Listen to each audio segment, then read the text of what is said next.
Welcome back to another episode of Lowkey Chaotic. I literally said when I created the concept for this format, I was like, it's so cool. I can always wear super cool outfits, but I've literally just been wearing my pajamas because I keep shooting these episodes at like fucking midnight. I'm genuinely one of those people that has so many crashes during the day, like I could nap like at least twice a day. But then at nighttime, all my brain fog disappears and I have so much energy and I just want to talk and stay awake with you guys. And I feel like I need to figure that out. Do I need to figure that out? I don't know if I need to figure everything out, but when it comes to like my lifestyle, it's definitely not the most convenient. And I'm not a night owl. Like, I'm not someone that wants to stay awake until 3 a.m., but it's just what's been happening with my body lately and how I've been feeling. And it's really weird. And also, my favorite hair clip broke today. And also, I learned something interesting about German washing machines. Basically, my washing machine, I suspected that it's not like washing warm anymore, like it's only cold water. And then I researched what could be wrong with it. And through that research, I learned that German washing machines don't pull hot water. Like, I thought they pull like hot water out of the wall, but they like pull cold water and then the washing machine heats the water up. The fuck? I had no idea. That is so fucking interesting and so cool. But anyways, then I proceeded to following ChatGPT instructions on how to maybe fix the whole mechanism in the washing machine that is responsible for heating up the water. And it said to like unplug the washing machine and leave it like that for 20 minutes, and then I unplugged it, plugged it back in, did a whole like load, and then it proceeded to not pumping out the water. So I opened it and like flooded my whole bathroom floor.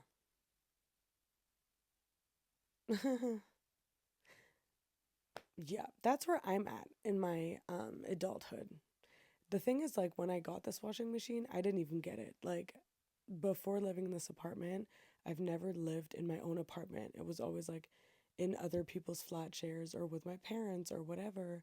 And we moved in here a while back, and a lot of the stuff that I have is like stuff that we accumulated over the years, like from my parents' apartments or whatever.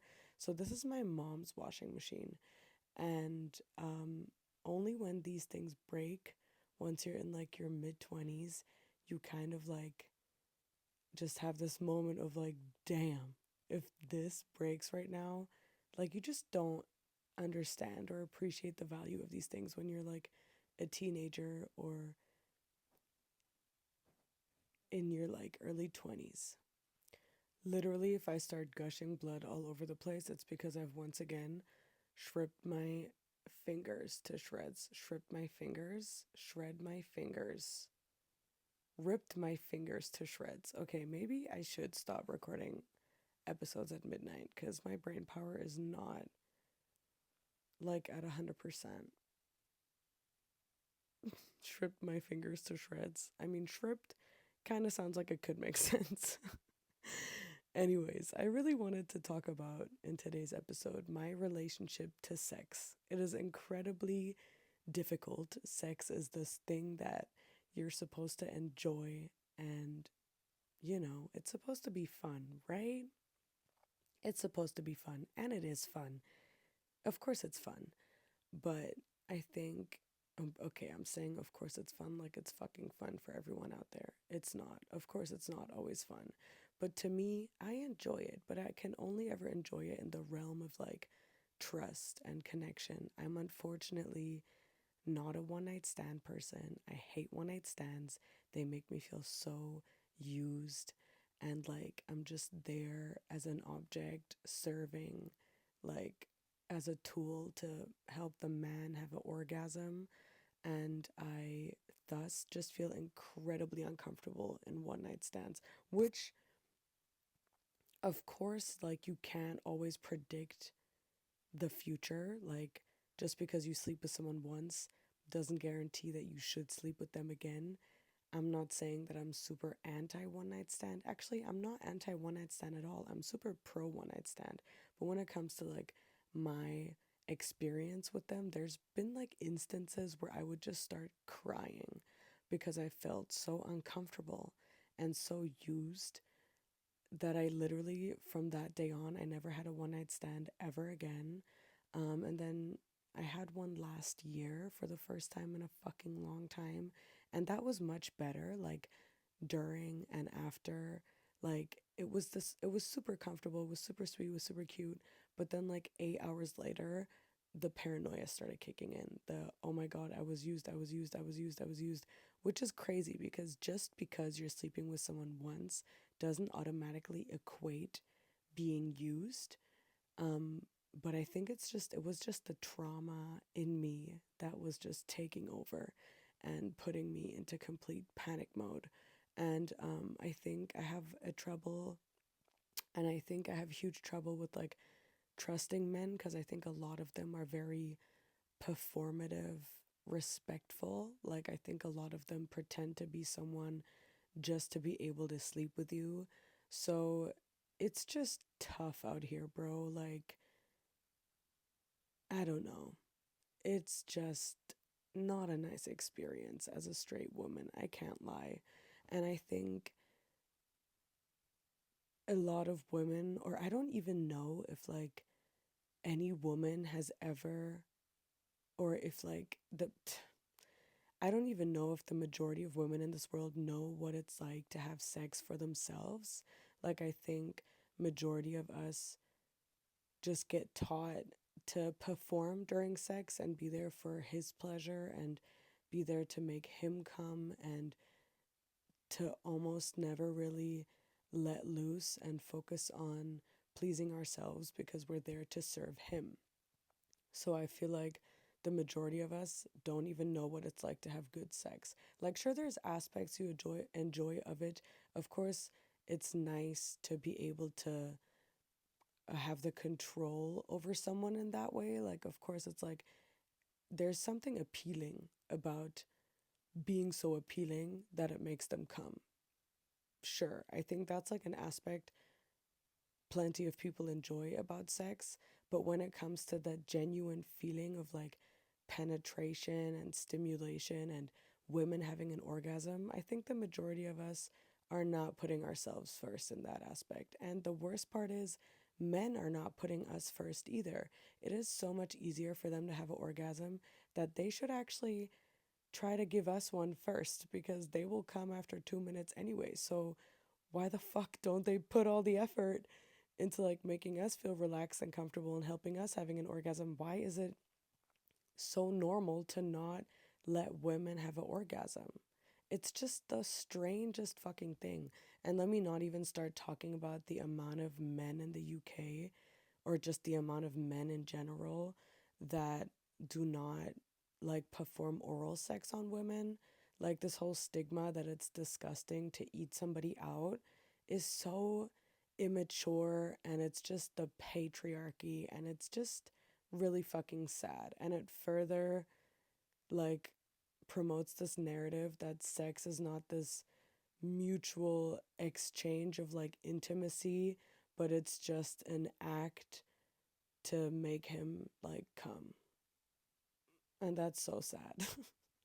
And I don't understand, um or I don't even, I feel like, back to my point, I feel like the majority of women have never experienced sex as like this mutual like exchange of like mutual consensual exchange of intimacy, and have never had it be like this connection, but it's always this performance, and I need to deliver, and I need to perform, and I need to look this way and do that, and I need to make him come.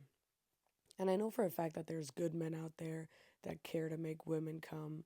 I know that there's women out there who have experienced this mutual like connection, but I know it's not the majority of us. And I um also like, it just always brings me back to the topic that I feel like it's really sad that men mainly just care to like gain the validation and respect from other men. Like the dehumanization of women like haunts me on a daily basis. Like the fact that men move through this world and look at us as sex objects, like the fact that there's men out there, or the majority of men, they like literally walk through the world and look women in their faces and they cannot think about anything else apart from what it would look like if their dick was in her mouth.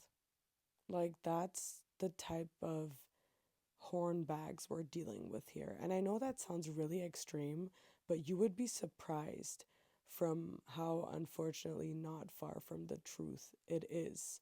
And I presume porn plays a major fucking role in this. Like, there has been a few phases in my life, not long phases, like maybe I don't know how many fucking phases, porn watching phases I've had in my life, okay? But there's been a few where I would watch porn for like let's say a week, and then after watching it for a week, I would literally close my eyes or try to fall asleep and I would just get these images flashing in my head of the porn that I watched. So I wonder what the fuck happens in people's brains when they watch this shit on a fucking regular.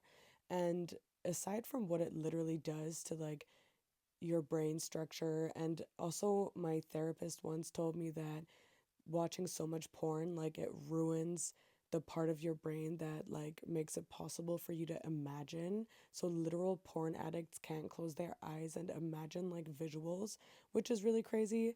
But anyways, porn just promotes this whole thing that like women are objects, pleasure is accessible, whether it's consensual or not, it's accessible on regardless what fucking terms. Like, the only priority is to make a man come, and you can get it however and whenever you want, whether it's, you know, through your screen on a porn website or whether you're scrolling on Instagram. Like, it's not even just porn sites, it's also just social media in general.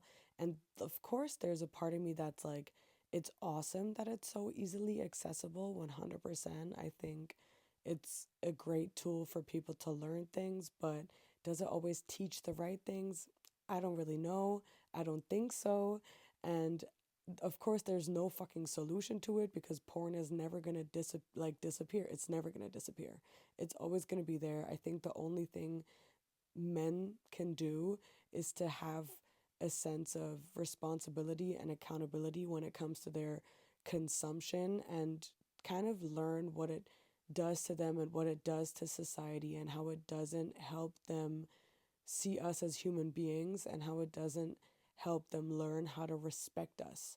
And I think it's really crazy that I am even saying this out loud, because you would think I'm human, you're human, the default is that we both respect each other, but it's just not the case. It's unfortunately really not the case. I mean, I've seen a few group chats between like male group chats in my life, and it's always shocking to me. It's even those men that you thought like were different and that were raised by, you know, their sisters and mothers, and generally you just had a different perception of them. Even they participate in these jokes and these dehumanizing narratives. And it's kind of scary because, of course, I understand the pressure of like wanting to be part of something and be part of a community, and you want to feel validated by your other bros. So I'm sure a lot of them engage in behaviors that don't reflect their values, and they just do it because of social pressure and pressure to feel accepted and seen and validated. But that's really scary that that's even like the motherfucking default. Like, that the fact that that's stuff people engage in, and because they want to be seen and validated, like why the fuck is that the default? Why the fuck is that what makes other people like feel valued? Like, why the fuck are men so ashamed to um like express how to properly respect and see women as human beings? Like, I know for a fact that there's so many people who would probably be scared to stand up for women in that way, because they would be scared to be shat on or disrespected by their like bros, like not being accepted by their bros anymore. And that's just incredibly sad. And I hate also, I know that there's I know that there's this trend or this movement that there's like a lot of men out there who do see women as like their queens or whatever. So they like do everything for them. They buy them everything, they provide them with the house, they, propose to them. But I don't think that's like the most humanizing approach either, because it's still like this performative, you're my little doll. And I've always wondered, like, are men really that orgasm oriented that that's just like what they care about? That's just crazy to me. Because I don't even want to stoop down to the level and blame it on biology. I think that's way too easy of an out. But I would just love to understand, like, the perspectives of, like, men that are absolute sluts, men that restrain themselves, men that don't have these same urges. Do the urges, like, get worse the more you indulge in it? Do the urges get worse the more porn you watch? Is it all about what you consume? Does your sexual like behavior come from how you were raised and the traumas you endured? Like, I would fucking love to understand, um because it's an absolute mystery to me.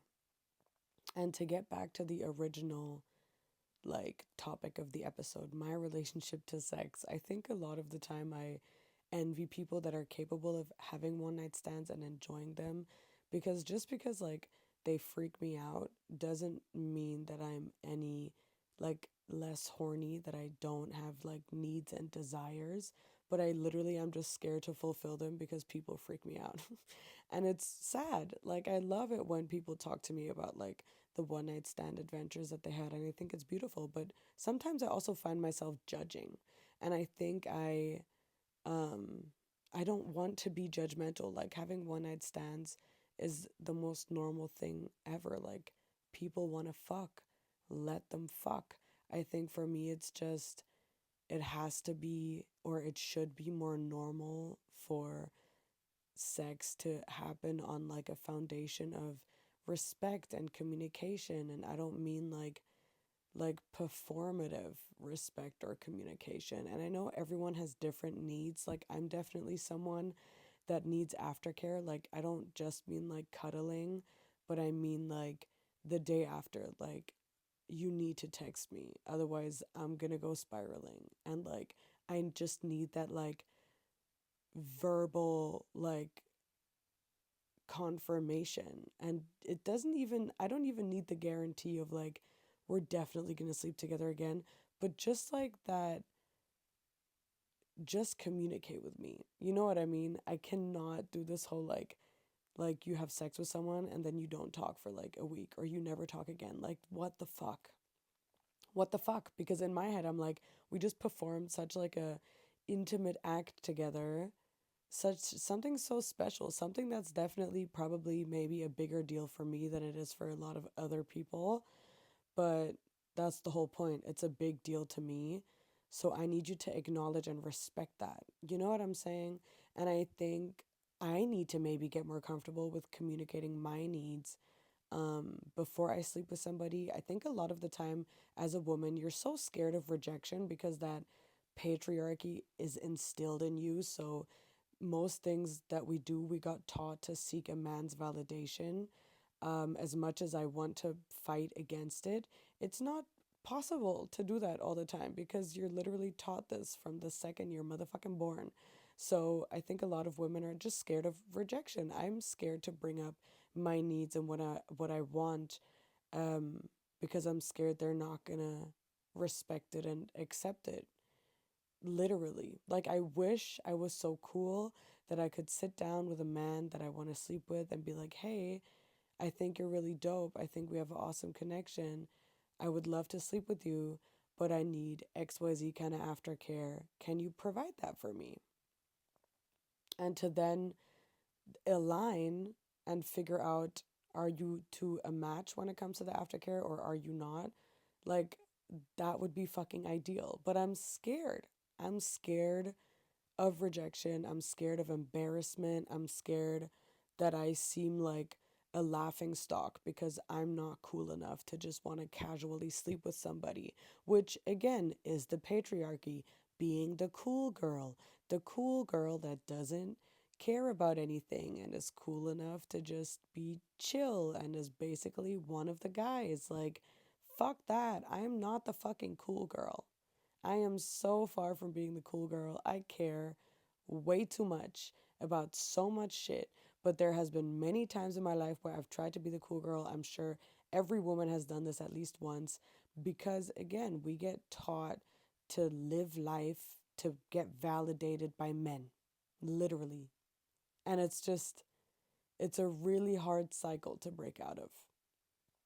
It really fucking is. And it's gotten to a point where like literally when I'm outside, like even it literally had an impact on the way I dress. Like I stopped dressing super like cute in a way where like you can see a lot of skin and shit because I just felt like every time a man was looking at me, he was just imagining what it would be like to fuck me and it was just disgusting me. Like it was this I can't. And it's the reason why when I started like going out, I now exude this energy of don't fucking talk to me, don't even fucking look at me because men disgust me that much. Cuz I'm like you are not looking at me because you think I'm an interesting human being. You're looking at me because you think I'm hot and you want to fuck me, and that's disgusting. I hate being reduced to that, but that's what so many men reduce so many women to all the fucking time, especially when you're out at night, which again, I understand. People are drunk, people are horny, people go out to fuck, people go out to find people to take home. Like, that's totally part of it, and that's totally cool. And I wish I was better at navigating it all. Like I wish I was cooler with it. Like I wish I could just go out and like be open of receiving energies and conversations and not let my trauma like control so much of me and my life and my moods. But it just motherfucking does.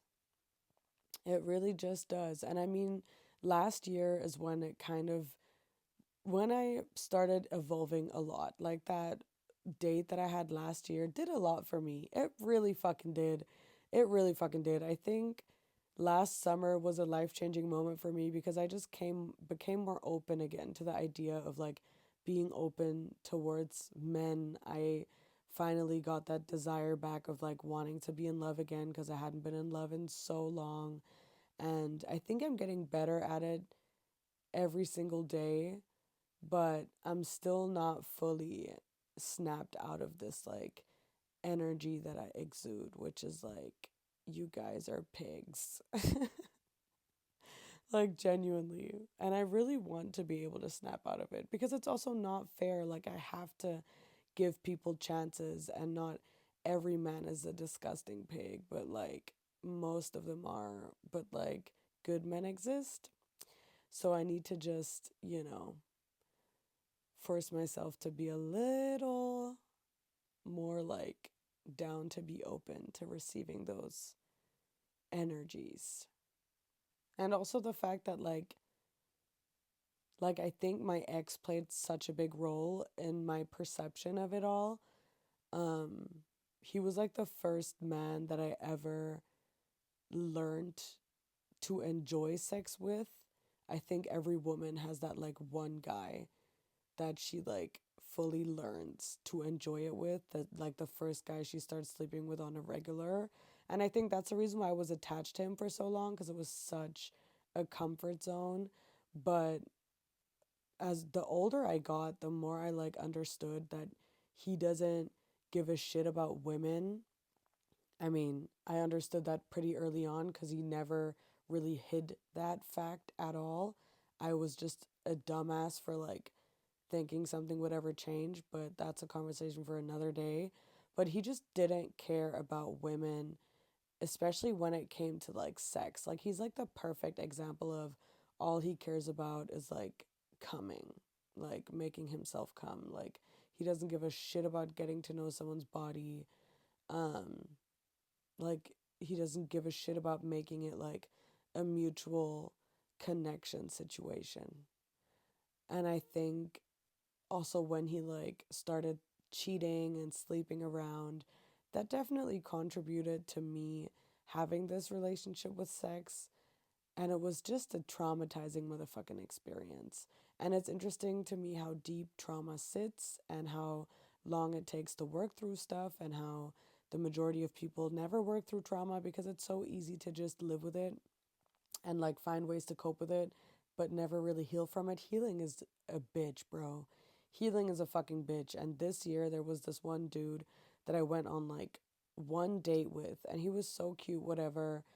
Um, but you could tell that I was out of his league when it came to like, you could tell he had never dated a girl like me before. Like he's from like I don't even want to say he's from a small town, but he's from the edge of the city where I'm from, which to me as a big city person equates to being from a small town.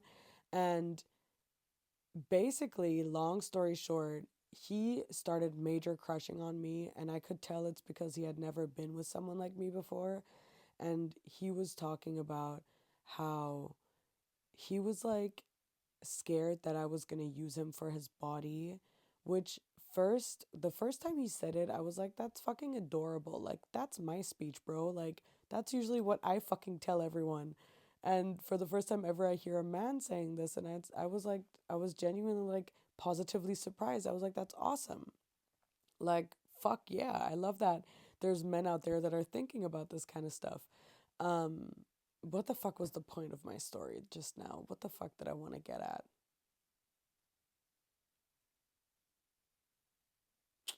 I don't even know, but I'm just gonna finish telling it anyway. So, basically, it then just became too much too quickly because we had just been on like one like 2 hour date, and then we had seen each other a couple times after in like social settings, and it just very quickly turned into this thing where I could tell that he was super into me and that he was putting a lot of pressure on the situation. Like, he kept bringing up that he's scared I'm going to use him for his body.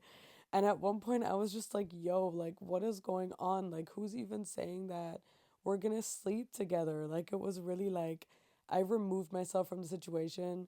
Like, I would have totally been down to continue dating him and getting to know him, but he was just putting so much pressure on me so quickly because it really made me feel like I don't like what like who, how do we know if we're going to sleep together? And you like, I don't know, it was just too much for me too fast, and I really want to remember why I started talking about this just now, but I really fucking can't. Why the fuck did I fucking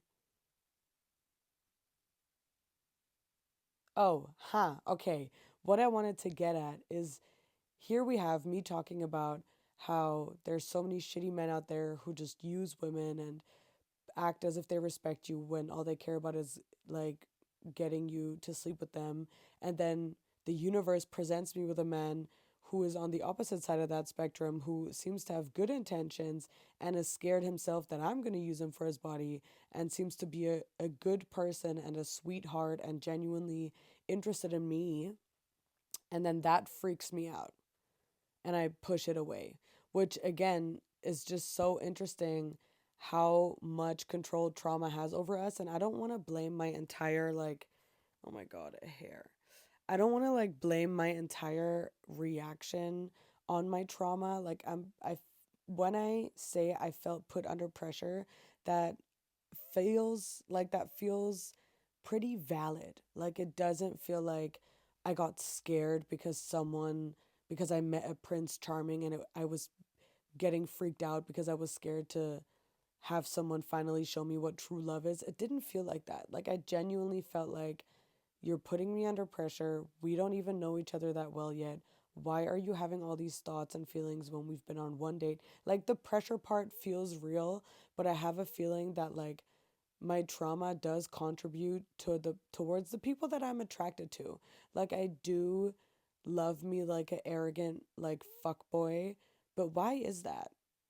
Like, I have this idea in my head that there is like healthy fuckboys out there, which does that even fucking make sense? Like those two words in the same sentence. But I just have this fantasy in my head that there is someone out there who is arrogant and smart and looks exactly the way I like it, but is a good person. Or does that only motherfucking exist in like books and movies? Like, am I holding on to a dream that is just not real? Like, I don't know. I don't motherfucking know. And I really want to find out. I really do. Like, I want to meet the love of my life so badly. I'm so like ready to be in love. I miss it so much. And I just, let's see what happens. Honestly, let's see. And let's see what happens with me and sex. I don't know. I've had this like for years. I went back to my ex like for so many fucking years. Like years after we broke up, I kept going back to him because he was like my comfort zone and I knew he was always there and always available and I knew what the outcome was. Like it's such a self-sabotaging thing, like such a being in control thing because I always knew what I was going to get. I knew it was always going to end in drama and negativity and toxicity, but I didn't care because it's what I was used to. So I didn't have a problem with always going back. And um, it's so funny because I always went back to him knowing that it wasn't even that the sex itself wasn't even that good anymore. Our sex was really at its peak when we were in love with each other. But then the years after that I kept going back to him just to satisfy my needs, it wasn't even good anymore and I kept going back anyway because it was such a comfort zone for me. Such a comfort zone. And then just now when I was back in London was like the first time where I wanted to be my old self and indulge with him because it's what I knew and what I always do when I'm there, but it didn't happen. And I'm really glad it didn't happen. Like, genuinely, I'm so happy it didn't happen because it wouldn't have felt good. It wouldn't have been good. It wouldn't have done either of us any good. And I literally am so shit at podcasts because my brain, again forgot why the fuck I started talking about this. I was talking about it because like I have needs and I'm in my 20s and I just really want to figure out how to have a healthy relationship with sex because I want to have sex. Period. That's why I started talking about that. But I don't know. We're just going to see. It's summer. Let's see what happens. Let's see where it goes. Let's see if I can get out of my comfort zone and figure out my trauma and heal from it all. And I think I'm going to go to bed now because I feel like I've yapped about everything there's possibly to say right now about this topic. Thank you so much for tuning in. I love you guys. Um, you know where to find me. Zoe Lilu everywhere or Lowkey Chaotic Podcast. Also at gmail.com in case you want to send me email and ask any questions or if you have anything interesting to talk about for next time. Bye bye.